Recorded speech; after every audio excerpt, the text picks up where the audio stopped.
Si l'Afrique a réussi à se libérer du joug colonial, recouvrer l'entièreté de ses droits, il reste un espace à reconquérir. C'est celui des mers et des océans, ce que l'on appelle l'économie bleue du continent africain, un secteur maritime ultra concurrentiel, mais est-ce là une raison pour baisser les bras avant même d'avoir commencé? La flotte mondiale aujourd'hui assure l'écrasante majorité des activités commerciales entre les continents.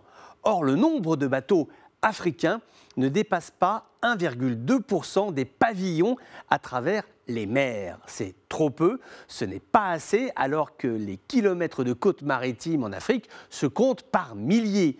90% des importations et des exportations africaines s'effectuent par la mer. Donc c'est un problème d'équilibre économique, également un problème de souveraineté. Que se passerait-il, cas d'école, si toutes les grandes puissances maritimes du monde, Asie, Amérique, Europe, décidaient de boycotter le continent? Comment ferions-nous? Bien sûr, cela n'arrivera jamais. Mais c'est juste pour dire qu'il existe une vraie dépendance. Et ce n'est pas une question de salaire à bord des navires. Ceux de l'Afrique sont tout aussi compétitifs que ceux de l'Asie. Ce n'est pas une question de méconnaissance des océans.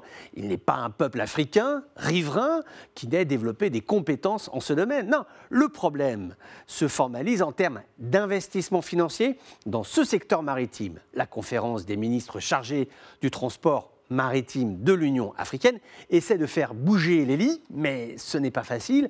La première idée, d'ailleurs, qui était la bonne, était de booster le secteur du cabotage, l'activité économique reliant un pays à un autre, le commerce de proximité bilatéral, va-t-on dire. Les résultats sont un peu décevants, d'abord parce que les volumes d'échanges sont modestes, et puis parce qu'il y a la question de l'harmonisation des législations et des règles douanières. Pour que ça fonctionne, pour que le commerce intra-africain respire, ça doit aller vite.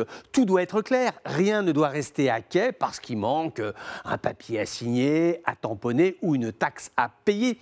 La souplesse est le meilleur allié du commerce et la rigueur son meilleur coefficient de pérennité. Actuellement, l'Union africaine réfléchit à l'élaboration d'un texte qui serait un régime de cabotage panafricain. En gros, un texte qui mettrait tout le monde d'accord et qui permettrait de démarrer ses activités maritimes maintenant, car attendre ne sert à rien, le business est là, le talent aussi, les compétences, l'argent également. Il est évident qu'un secteur maritime dynamique et transparent serait attractif pour que des investisseurs désireux de faire vivre l'économie africaine puissent enfin se mobiliser sur ce secteur si prometteur.